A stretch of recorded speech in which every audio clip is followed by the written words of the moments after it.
There are three types of laws of inertia. First is inertia of rest.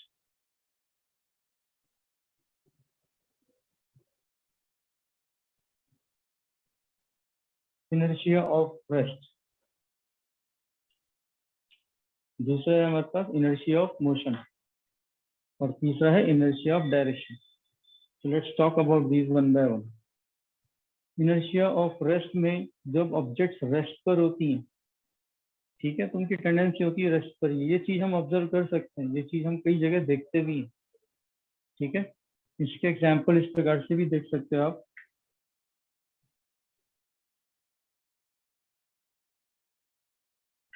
Coin,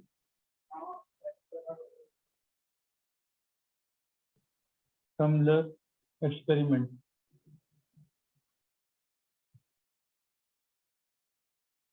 एक tumbler रखा है, गिलास रखा है, गिलास पर एक कार्ड रखा है और कार्ड के ऊपर आपने एक कॉइन रखी है.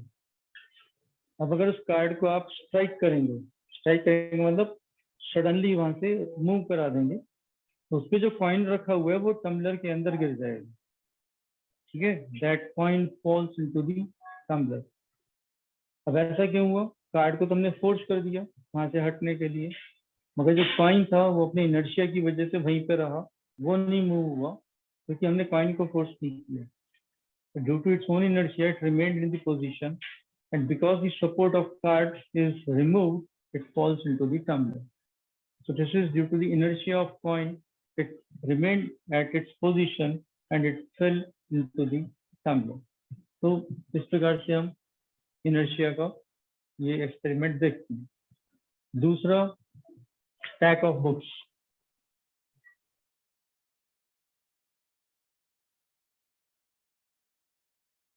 बुक्स रखी हैं, 10-12 बुक्स रखी हुई हैं, आपको बीच में से बुक्स निकालनी है, तो आप क्या करते हो, उस बुक को थोड़ा सा पकड़ के एकदम से खींच लेते हो. जब उसके झटके से खींचते हो तो बाकी बुक्स वहीं पर पोजीशन पे ही रह जाती हैं, वो अपनी जगह से हिलती नहीं है. तो इस प्रकार से हम जर्क मार के किसी भी चीज को बीच में से निकाल सकते हैं. तो ये अगेन बाकी चीजों का इनर्शिया है जो उनको अपनी जगह पे मेंटेन कर रहे हैं. तो this is also an example for state of rest, inertia of rest. तीसरा, carrom board.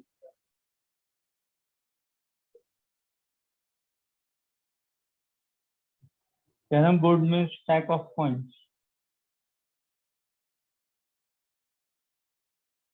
Stack of coins.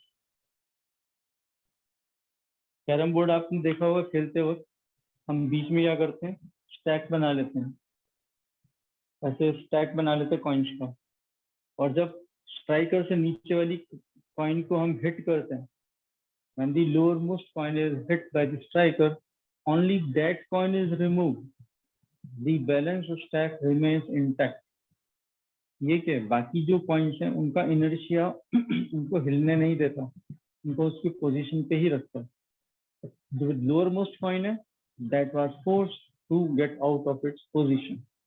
ठीक है, this is again a very good example of inertia, inertia of rest. ठीक है, देन ड्राइड लीव्स.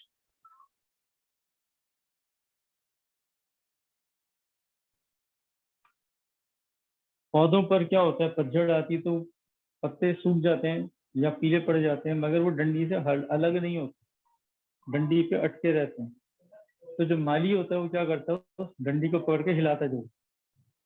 तो डंडी को पकड़ के हिलाता है, तो जो ये लूजली अटैच्ड लीव्स होते हैं, ड्राइड लीव्स होते हैं, ठीक है, या राइपन लीव्स होते हैं, क्योंकि गिरने वाले होते हैं मगर गिरे नहीं होते, ये अपनी पोजीशन पे ही रहने की कोशिश करते हैं और डंडी वहां से फोर्स कर दी जाती है हिलने के लिए. तो एज अ रिजल्ट क्या होता है, इस डंडी से वो पत्ते अलग हो जाते हैं. तो जैसी डंडी से पत्ते अलग होते हैं वो ग्रेविटी की वजह से नीचे गिर जाते हैं. तो मतलब ये झाड़ सूखे हुए पत्तों को या पीले हुए पत्तों को डंडी से अलग करने का एक आसान सा तरीका मालियों ने बनाया हुआ है, वो डंडी को हिला देते हैं जरूर. तो due to inertia of rest जो लीव्स हैं जो लूजली अटैच्ड हैं वो यहाँ से अलग होकर गिर जाती हैं. The same thing is true for ripened fruits.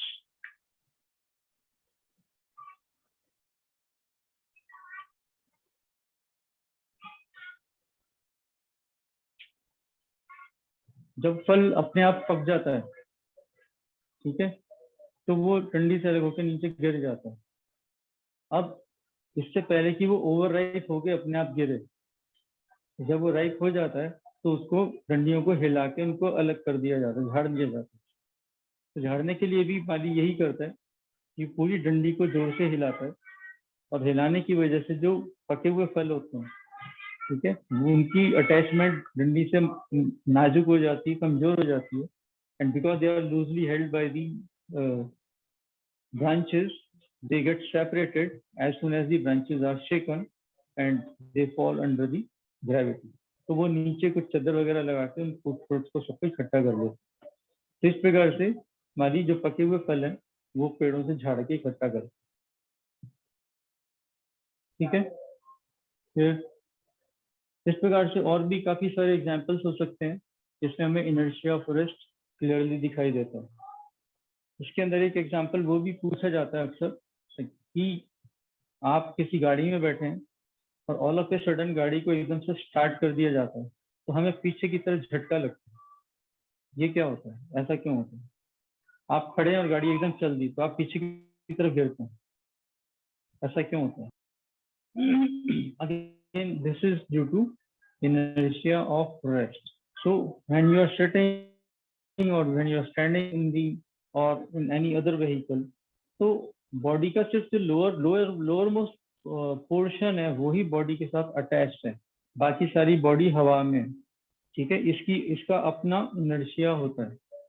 जैसी बॉडी स्टार्ट होती है तो बॉडी के साथ जो पैर हैं जहाँ हम बैठे हुए हैं, तो वो लोअर मोस्ट पोर्शन जो बॉडी के साथ अटैच है, व्हीकल की बॉडी के साथ अटैच है, वो उसके साथ ही मूव हो जाता है आगे, और साथ ही मूव होने की वजह से हमारा जो अपर पार्ट ऑफ बॉडी है वो रेस्ट पर होता है, तो वो अपनी पोजीशन मेंटेन करना चाहता है, इसलिए वो पीछे की तरफ गिरता है।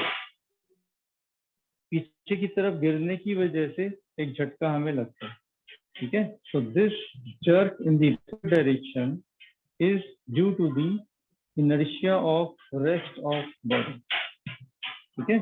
इस प्रकार से ये होता है। There are so many examples of inertia of rest.